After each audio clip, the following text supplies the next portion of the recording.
में चांदीपुरा वायरस महामारी की शक्ल लेने लगा है। अब तक 44 मरीजों की मौत हो गई है। करीब 150 से ज्यादा मामले सामने आ चुके हैं। साबरकांठा से शुरू हुआ वायरस का कहर गुजरात के करीब आधा जिलों तक पहुंच चुका है। सबसे ज्यादा पंचमहल में 15 संदिग्ध मामले सामने आए हैं। पिछले 24 घंटे के दौरान 6 नए मामले सामने आए हैं। अस्पताल में मरीजों की भीड़ बढ़ रही है। चांदीपुरा वायरस इसलिए ज्यादा घातक है क्योंकि इसके लक्षण एकदम अचानक आते हैं और तेजी से बिगड़ते चले जाते हैं। वक्त पर सही इलाज और देखभाल ना मिले तो घातक हो जाते हैं। लिहाजा बार बार साबुन से हाथ धोते रहें, जंगली जानवरों से दूरी बनाए रखें, मच्छरों से बचने का इंतजाम दुरुस्त रखें। चांदीपुरा वायरस के लिए अब तक कोई वैक्सीन नहीं है। लक्षण देखकर ही इलाज हो सकता है। गुजरात के अलावा राजस्थान में भी चांदीपुरा वायरस के कुछ मामले सामने आए हैं। राजस्थान में चांदीपुरा वायरस के कुल 6 मामले सामने आए हैं, जिसमें से एक मरीज की मौत भी हो गई।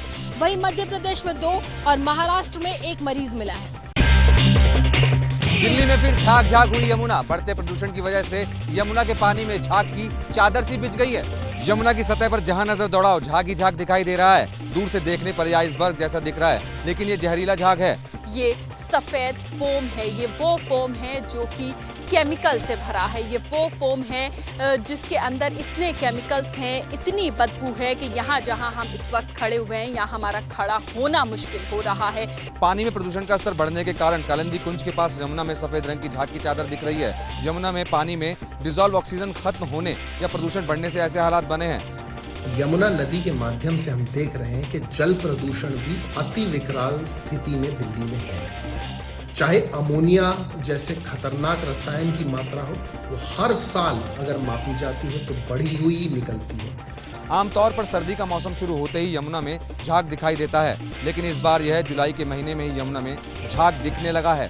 स्वच्छ यमुना दिल्ली की सियासत का बड़ा मुद्दा रही है। यमुना को साफ करने के प्रोजेक्ट में अब तक अरबों रुपए खर्च हो चुके हैं, लेकिन हाल ये है कि यमुना का पानी अभी तक नहाने लायक नहीं है।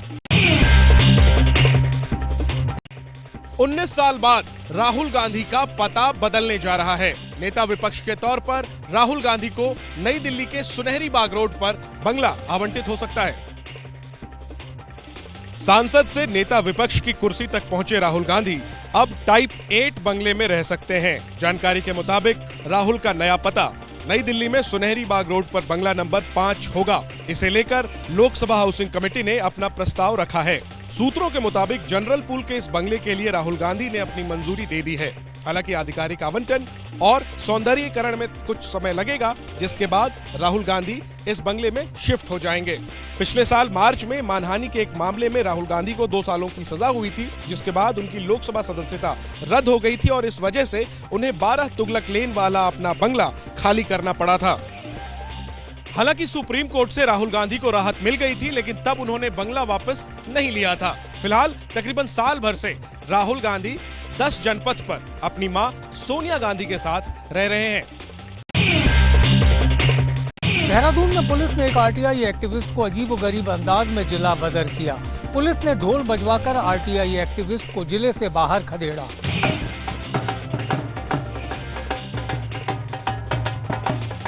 ढोल बजाकर ऐसे आमतौर पर बारातें विदा की जाती है, लेकिन देहरादून पुलिस ने तो अजब ही करतूत कर दी। एक आरटीआई एक्टिविस्ट और वकील विकेश नेगी को गुंडा एक्ट में 6 महीने के लिए जिला बदर किया गया। उसे गिरफ्तार करके यूपी की सीमा पर ले जाया गया और ढोल बजवाकर छोड़ा गया। इसका बाकायदा वीडियो भी बनवाया गया।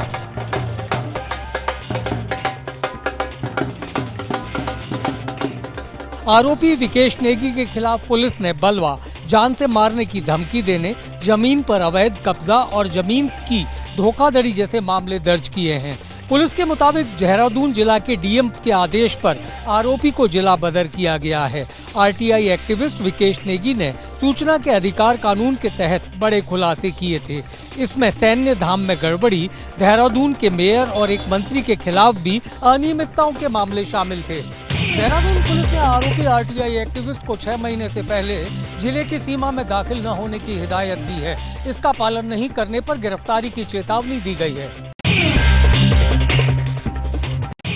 मध्य प्रदेश के मंदसौर में गधों को गुलाब जामुन की दावत दी गई। वजह जानेंगे तो हैरान रह जाएंगे। बड़ी सी थाली में गुलाब जामुन और दावत उड़ाते गधे। ऐसा मौका विरले ही आता है, लिहाजा गधों ने भी दावत उड़ाने में देर नहीं की। वैसे बोझ तले दबे रहने वाले गधों की खातिरदारी यूं ही नहीं हुई है। असल में बारिश नहीं होने की वजह से लोगों ने कुछ दिन पहले शमशान में काल भैरव की पूजा की, गधों से हल खिंचवाकर खेत जोते। इतना ही नहीं, ग्राम प्रधान को गधे पर बैठाया। टोटके के बाद मंदसौर में लंबे इंतजार के बाद इंद्रदेव मेहरबान हुए और करीब 1 घंटे तक जमकर बारिश हुई। लिहाजा लोगों ने खुश होकर गधों को गुलाब जामुन खिलाए। मध्य प्रदेश और राजस्थान में बारिश के लिए ऐसे कई टोटके आजमाए जाते रहे हैं। मंदसौर में ही बारिश के लिए एक जिंदा शख्स की शव यात्रा के किस्से सामने आ चुके हैं। जैसे ही घड़ी का काटा दोपहर 2:30 पे आए, बबीता जी का दिल सास बहू साजिश के लिए मचल जाए। और ये है इनकी बहू, पूरे दिन ऑफिस की टेंशन हो जाए गॉन जब ये करें अपना फेवरेट शो फ्री टाइम पे ऑन। इनकी तरह आप भी देखिए अपना फेवरेट शो अपने टाइम पर और डाउनलोड कीजिए एबीपी लाइव ऐप अपने स्मार्ट टीवी पर।